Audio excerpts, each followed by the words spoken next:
So we've looked at fetching data using use async data and use fetch. Now what we're going to do is take a look at deferred fetching, which is useful in some circumstances, and that will become clear at the end of the video.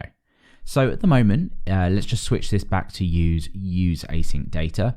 We are on the to-dos page, and if we just give that a refresh, you can see that this just loads in.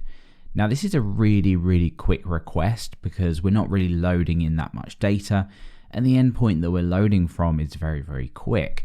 So you can see that when we switch over, it almost immediately appears.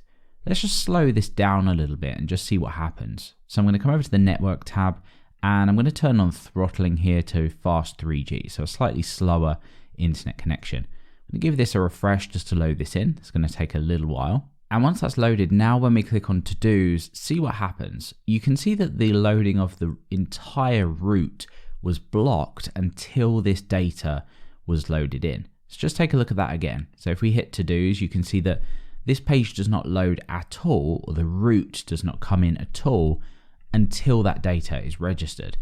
Now, depending on the kind of data you're fetching and how slow the request is, you might want the entire page to load before this, and you might want to use a loading indicator. So that is where deferred fetching comes in.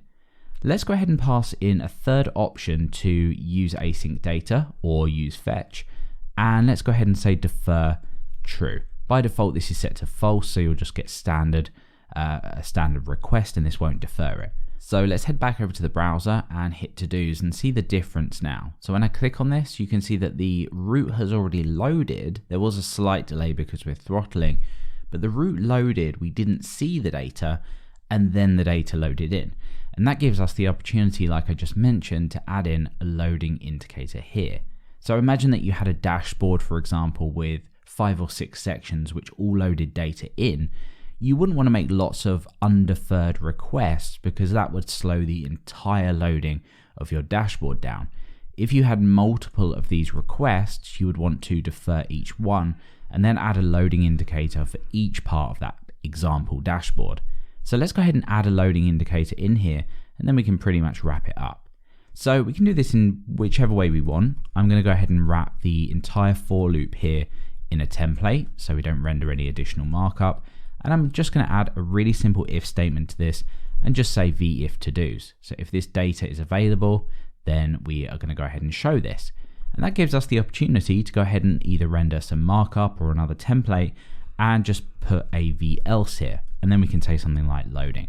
So that is now showing this if the to-dos have been loaded, or show this loading indicator if they haven't been loaded. Let's go over and check out the difference. So let's just give this another refresh. And let's go ahead and click on to-dos. There we go. We get our slight loading indicator there.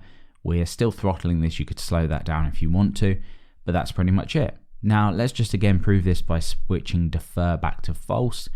We'll go back over to the home page and give this a refresh, and we'll cover a couple of other points before we go.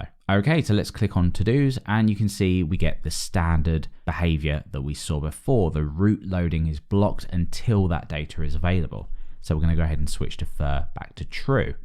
So a couple of points to address. What happens if we land directly on this page? Well, let's just give this page a direct refresh and just see the behavior that we get with defer set to true. Kind of looks like it is having the same effect as we saw before when we had defer set to false. Now the reason behind that is Nuxt is a server-side rendered framework by default.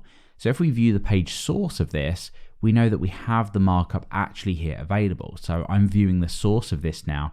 And if we come over, you can see each of these to-dos listed in the actual markup. And that is great for search engine optimization.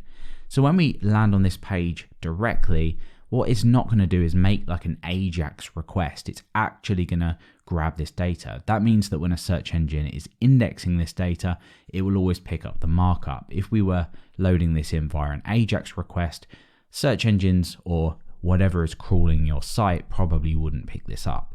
That's why we're going back to the home page to then click on to-dos to see this data loaded.